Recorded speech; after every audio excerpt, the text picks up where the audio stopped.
तरह के अगर क्वेश्चन आए बोर्ड में, ये जैसे ग्रामर में आ सकते हैं कि जैसे रवि गोज़ टू स्कूल लिखा है ये एक सिंपल सा स्टेटमेंट है और कहे कि इसको इंट्रोगेटिव में चेंज करो, है ना।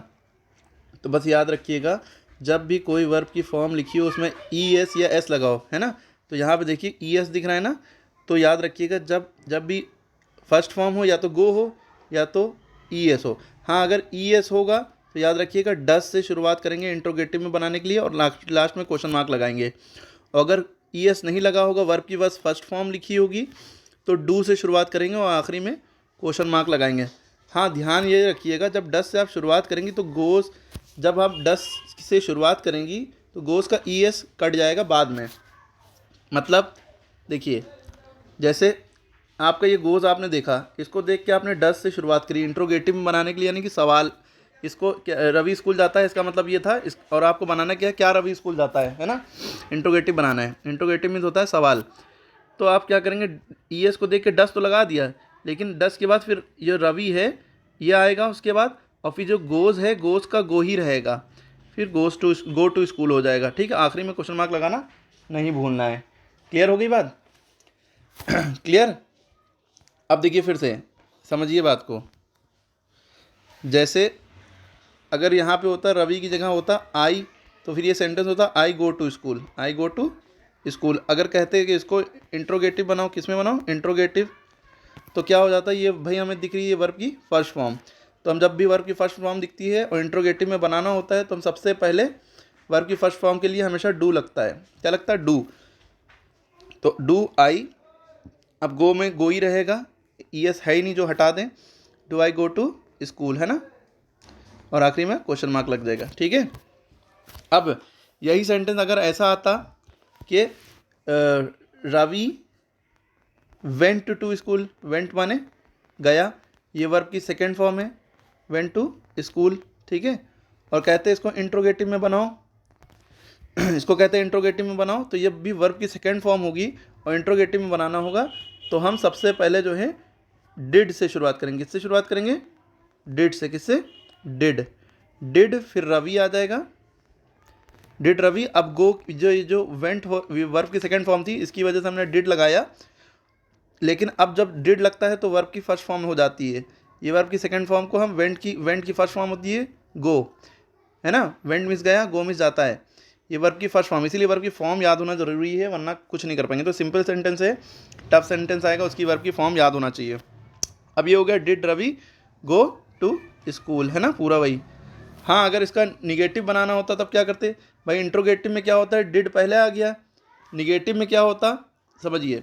जैसे रवि जैसे ये सेंटेंस था, एक मिनट, हाँ, तो ये बता रहे थे अगर निगेटिव में करना होगा, जैसे रवि वेंट टू स्कूल है, वेंट टू स्कूल है, इसको निगेटिव में करना है, तो ये जब भी वर्ब की सेकेंड फॉर्म दिखेगी, इसका हो जाता है डिड नॉट गो, ये वर्ब की फर्स्ट फॉर्म है ना, डिड नॉट लग के वर्ब की फर्स्ट फॉर्म, बाकी पूरा वही लिख देते हैं जो पहले लिखा था, रवि और टू स्कूल। ठीक है, लेकिन अगर इंट्रोगेटिव इसी का बनाना होता है, वेंट को देख के सबसे पहले हम क्या लिखेंगे, डिड, फिर रवि, फिर गो टू स्कूल, है ना, ये वर्ब की सेकेंड फॉर्म के लिए। लेकिन अगर वर्ब की फर्स्ट फॉर्म होती, यानी जैसे कि ये रवि गोज टू स्कूल जैसे दिख रहा है आपको, Ravi goes to school, Ravi goes to school, है ना, तो ये वर्ब की फर्स्ट फॉर्म है, इसमें एस या एस लगा हुआ है, तो हमने बताया जब भी वर्ब की फर्स्ट फॉर्म होगी।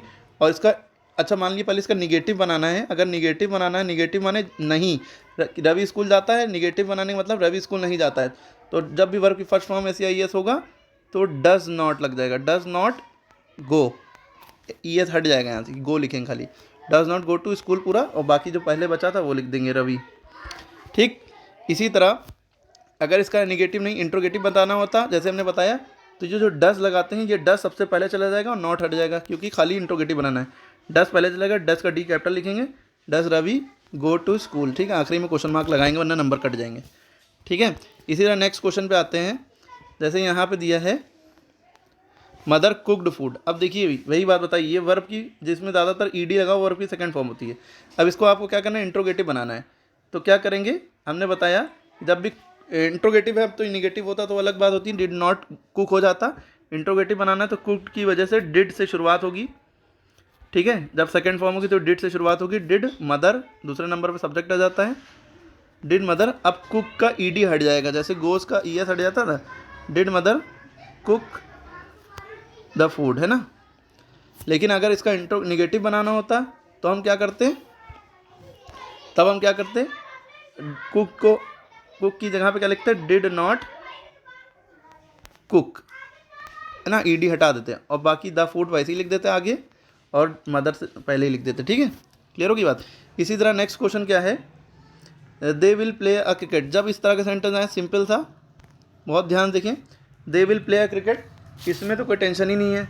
अगर इसमें इंट्रोगेटिव करना है तो विल पहले आ जाएगा, निगेटिव करना होता तो विल के बाद नॉट लग जाता। बस इसका क्या हो जाएगा, विल दे प्ले क्रिकेट, देखिए लिखा हुआ है, विल बस पहले ले जाएंगे, बाकी दे सेकंड नंबर पे, प्ले क्रिकेट मैच आगे। ठीक है, बस क्या करना है, विल पहले चला गया, विल दे दूसरे नंबर पे आ गया, प्ले क्रिकेट मैच वही। ठीक है, लेकिन अगर इसका निगेटिव बनाना होता, क्या बनाना होता, निगेटिव बनाओ, इसका निगेटिव माने नहीं लगाओ, वह क्रिकेट मैच खेलेंगे, और हम निगेटिव मतलब वे क्रिकेट मैच नहीं खेलेंगे, तो इसका हो जाता है दे विल नॉट, विल के बाद बस नॉट लग जाता, विल नॉट प्ले क्रिकेट। ठीक है, अच्छा, इस तरह के जितने भी सेंटेंस आए जिसमें खाली सिंपल सा नॉट लगाना होता है, तो समझ लीजिए कि विल की जगह क्या हो सकता है, हैज़। तो अगर विल की जगह हैज़ लिखा होता या हैव लिखा होता तो बस इनके बाद क्या लगा देते हैं, नॉट। या विल की जगह पे वॉज लिखा होता या वर लिखा होता तो भी क्या लगा देते, not, was not, were not, यानी कि जैसे विल के बाद नॉट लगाया पूरा सेंटेंस वैसे ही ऐसे ही सब में कर देते जब ये सब चीज़ें होती हैं। ठीक है, अब जैसे हैड होता तो भी had not, will not, shall not, can not, can होता तो कैन नॉट, कुड होता तो कुड नॉट। ठीक है, ये सब याद रखने तरीके। इसके बाद आपका है शी हैज़ डन होमवर्क। अब इसको इंट्रोगेटिव बनाना है, इंट्रोगेटिव यानी कि क्वेश्चन बनाना है। हमने बताया जब इस तरह का होगा उसको बस पहले ले जाओ, हेल्पिंग वर्ब को, हैज़ सबसे पहले लिख दिया, फिर दूसरे नंबर पर सब्जेक्ट आ गया, has she done her homework. ठीक है, आखिरी में क्वेश्चन मार्क जरूर लगाएंगे इंट्रोगेटिव बनाते टाइम। उसके बाद आपका है you should take your food now, interrogative बनाना है। ठीक है, फिर ये मॉडल ऑक्सिलरी शैल शुड, है ना, तो ये सबसे पहले आ जाएगा, शुड यू ये दूसरे नंबर पे, टेक योर फूड नाउ। ठीक है, क्लियर होगी बात। ये ऐसे ही सारे सेंटेंसेस होंगे और इस तरह के जो भी आए तो आसानी से कर सकते हैं। इसी रूल्स याद रखें, वीडियो पॉज करके रूल्स लिख लें जो अभी बताएं।